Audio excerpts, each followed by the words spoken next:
Hi everyone, massive well done for getting through paper 2. With papers 1 and 2 being back to back, this is a big deal to get to this point. You've done so well, so much hard work will have paid off at this stage. But don't think that the economics journey is over. We have a big bang to finish with, paper 3. You know, evidence from the last few years is that paper 3 is often the highest scoring paper of the two. It's a massive opportunity for you all, regardless of how paper 1 and paper 2 have gone. Hopefully great, in which case this is a chance to solidify that top grade. But even if they haven't quite gone to plan, you're feeling a bit low, paper 3 is a huge opportunity for you to rescue your grade, to still get a very top grade at the end. So it's important that we're still sharp, we're still focusing for this paper, we're still revising hard for it. And that's exactly what this video is going to do for you, giving you key tips, key advice, how to use this final time really well, but also a detailed breakdown of the paper in minute detail, time management,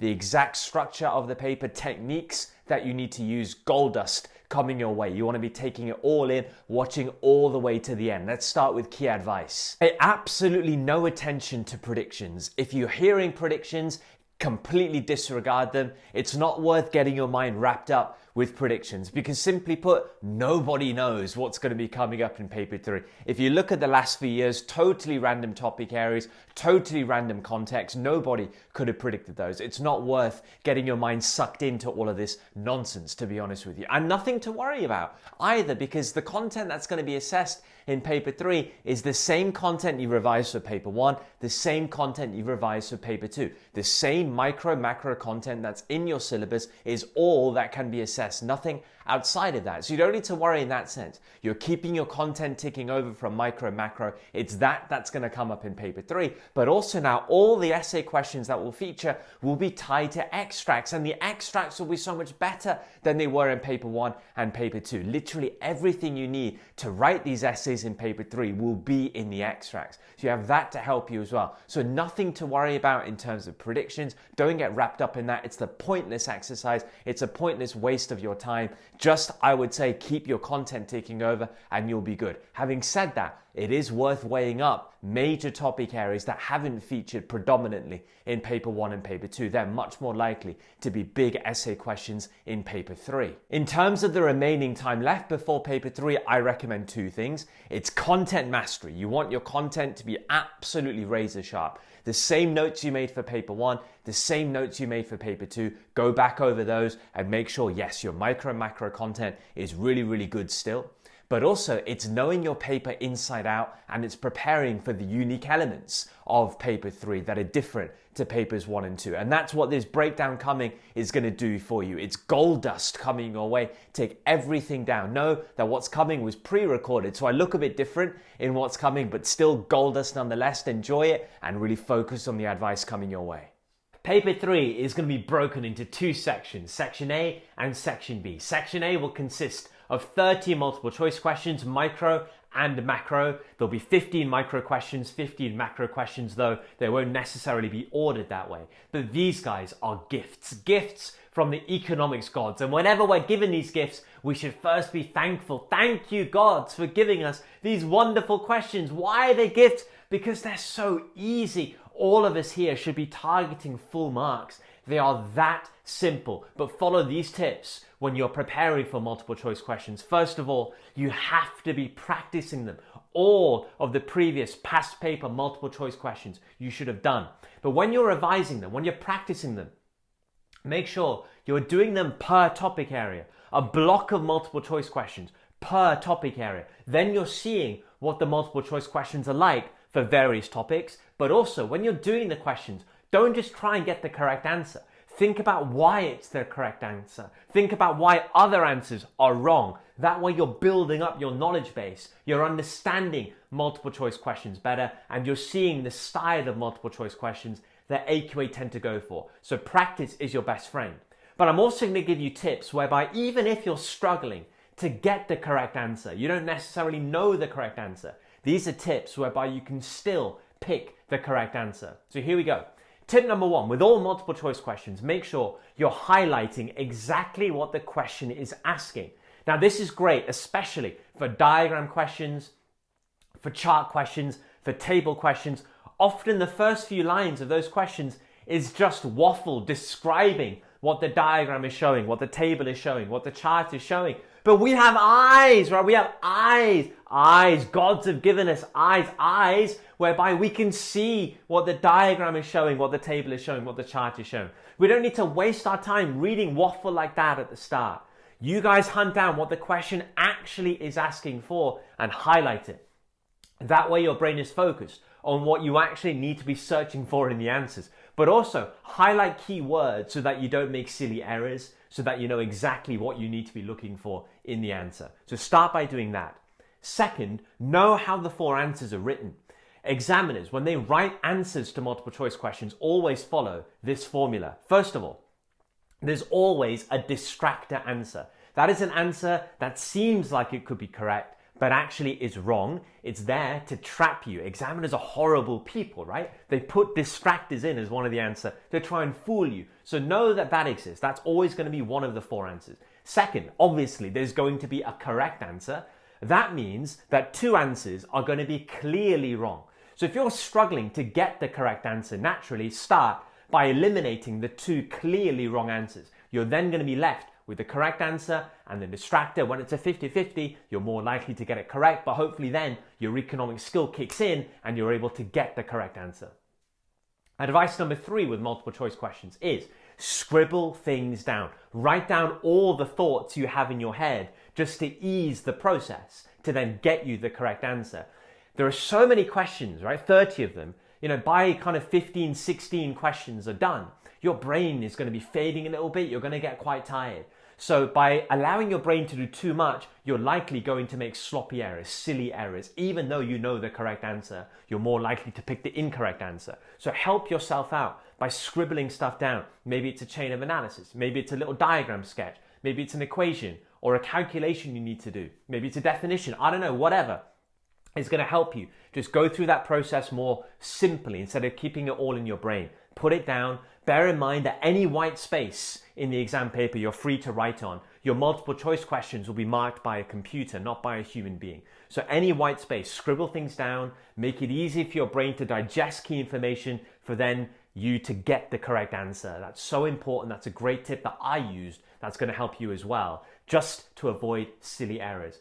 Bear in mind for multiple choice questions, there is no evaluation necessary. It's a pure theory test. So whatever theory says, pick the correct answer accordingly.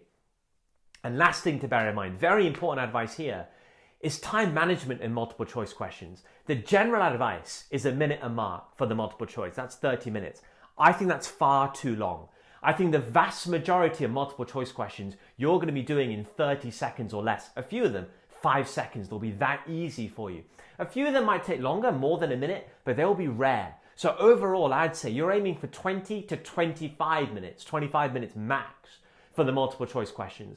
Because I think if you overthink on this multiple choice, you're more likely to make errors and pick wrong answers. So trust your content knowledge, trust your practice, be bullish, 20 to 25 minutes, be quick, and then move on, use the time gained for the essays in section B.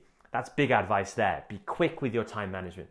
Now let's talk about section B. Section B is going to consist of 3 essays, a 10 marker, a 15 marker, and a 25 marker. And all of those essays are going to be linked to extracts. Usually there'll be 2 written extracts at the start, just introducing the overall case study. You'll have an extract full of data, maybe charts, tables, or other illustrations. You'll then have normally 2 more written extracts. So my first piece of advice, guys, is don't read the extracts all at the start. Read them as you need them. It's worth reading the first couple to start with because they are an introduction.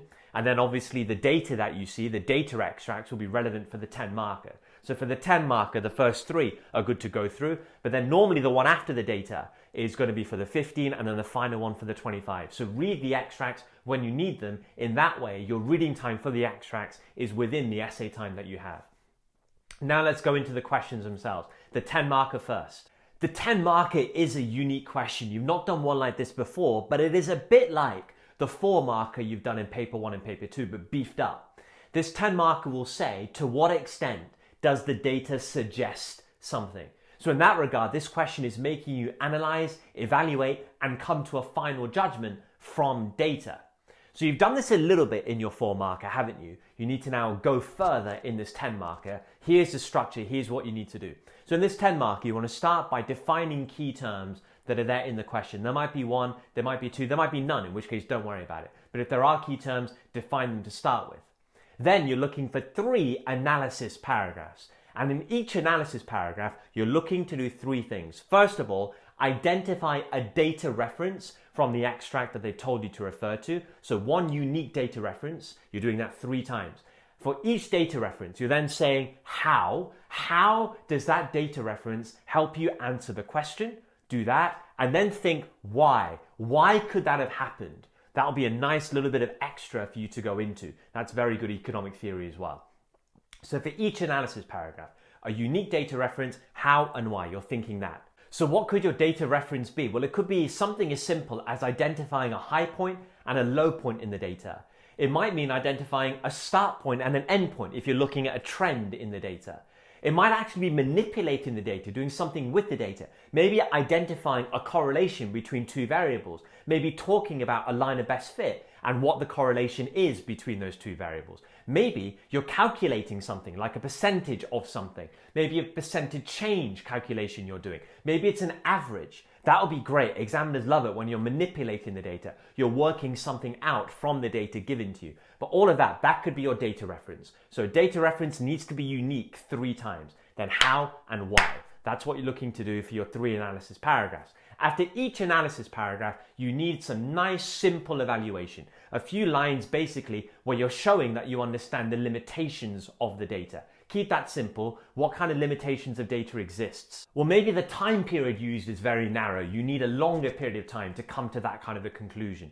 Maybe the number of countries used is quite sparse. Really, you need a wider range of countries to come to that kind of conclusion. Maybe the source of the data, the source of the extracts can be questioned, whether it's bias, whether it's going to be favoring one side of an argument. Maybe you can question correlation and causation, right? You're looking at correlation, but only looking at one variable that's allowing something else to increase or decrease, when actually there could have been many other factors that could have had a part to play. Maybe the data is volatile, so it's hard to come to a certain conclusion, when actually the data is very up and down. Maybe it's nominal and real. Maybe the data you've got is nominal data, when actually real figures are going to be more useful to come to important conclusions. But just a few sentences showing limitations of the data after each analysis paragraph is necessary, and then you finish the 10 marker with a final judgment paragraph, just like you've done in your 25 markers in paper 1 and paper 2, the same kind of judgment in your 10 marker in paper 3.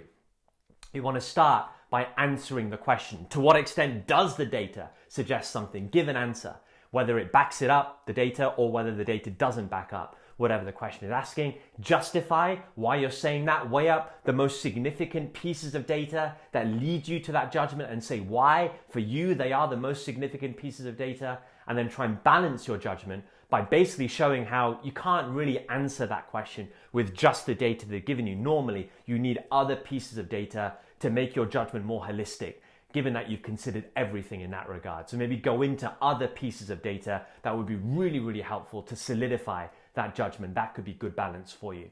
And then you can move on to the 15. So really practice that 10 mark question really well. It's unique. Look at all the past paper questions that have come before, plan those out, use the mark schemes to see how easy the data references can be, and then you're ready for whatever the 10 marker is when paper 3 comes your way. Now to the 15 marker. Well, this will be exactly the same style as your paper 1 and paper 2 15 marker. The difference now, you're going to have extracts to guide you, and that's going to be so helpful. In terms of timing, again, you're looking at 20 minutes for this 15 marker. For the 10 marker just gone, you're looking at 20 minutes for that as well. That's quite a unique essay. You've seen there's quite a lot to do in that 10 marker. So 20 minutes there, 20 minutes for the 15 that follows. But your structure is exactly the same as what you did for paper 1 and paper 2. You want to define key terms at the start, and then you're looking for 2 or 3, depending on what you can do in 20 minutes, analysis paragraphs. Identify the key points, whatever you need to answer that question from the extracts. It will all be in there for you. So don't worry if you see the 15 marker and immediately you don't know how to answer it. Don't worry about that. AQA tend to do that on purpose so that you're forced to use the extracts to drive the points to answer that question. You then add the deep economic theory to those points and write your answer accordingly. Always on 15 markers, you're thinking, could diagrams illustrate what I'm writing? In which case, draw them and just make sure you are directly using those extracts. And then you're absolutely fine. 20 minutes max, move on to the 25 marker. And now we finish with the 25 marker. And even though the wording of this 25 marker will say justify a recommendation, it's actually exactly the same style as your 25 markers in paper 1 and paper 2, and therefore you need the same structure. It's more like your section A, paper 1, paper 2, 25 marker, because this will be linked to extracts as well, but it's exactly the same style in terms of how you need to write it, in terms of the structure that you need to follow. So in terms of time management, you're looking at 40 minutes again. That means 40 minutes here, 20 minutes for the 15, 20 minutes for the 10, that's 1 hour, 20 minutes. If the multiple choice questions have only taken you 20 or 25 minutes, you've got a lot of time saved out of your 2 hours. Maybe for reading the extracts more, maybe for extra time on the 10 if you need it, extra time on the 25 at the end if you need it. You have that buffer time. That's the beauty of sticking to that time management I've given you. So you're thinking 40 minutes, yes, for the 25, but exactly the same structure as you followed in paper 1 and paper 2 for those 25 markers. The difference here is really the extracts are going to be great. Everything that you need, all the arguments that you need in analysis, in evaluation, even for your final judgment is going to be there in the extracts. Let the extracts drive those points and you add the deep theory to it. Make sure you're doing that. That's what the extracts are for this 25 marker. But also, what examiners expect on this 25 marker is micro and macro to be in there. There are no defined rules on how you need to do it. It's not like, oh, one analysis paragraph has to be micro and then another one has to be macro. It's not like that. No defined rules. Just make sure that you have micro and macro elements. So maybe, I don't know, you're writing a micro point. You might want to evaluate with some macro ideas. Fine. Maybe it's the vice versa. You've got a macro analysis point. You might want to evaluate with micro. Or maybe your two analysis points, one is micro, one is macro. Or maybe actually you're writing generally macro, but with some micro elements in some of those paragraphs. There are no defined rules on how to do it. Just make sure that there is macro and there is micro in the essay somewhere. And examiners will like you for it. To make sure you can do that, follow the advice I gave earlier in the video. Look at all the micro and macro topic areas and then make sure you're writing down micro and macro effects for those topic areas. I've helped you so much by making a video about key micro and macro topic areas. Get the topic areas from that video, and then for micro and macro effects, just follow all the videos I have in my revision for 2022 exams playlist.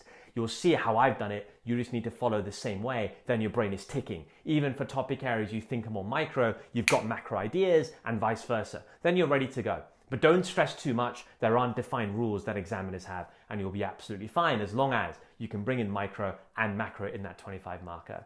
So that, guys, is everything you need. Advice to prepare well, and also the walkthrough of the exam so you know exactly what to expect when paper 3 comes your way. Take it all in, follow all the videos on the channel already, all the guidance given to you already in that regard. There's more to come as well. Stay tuned for that. Be hard on social media, follow me while there, and let's just make sure we can smash this final paper together, finish with a bang, finish with high confidence. Thank you so much for watching, guys. I'll see you all in future videos.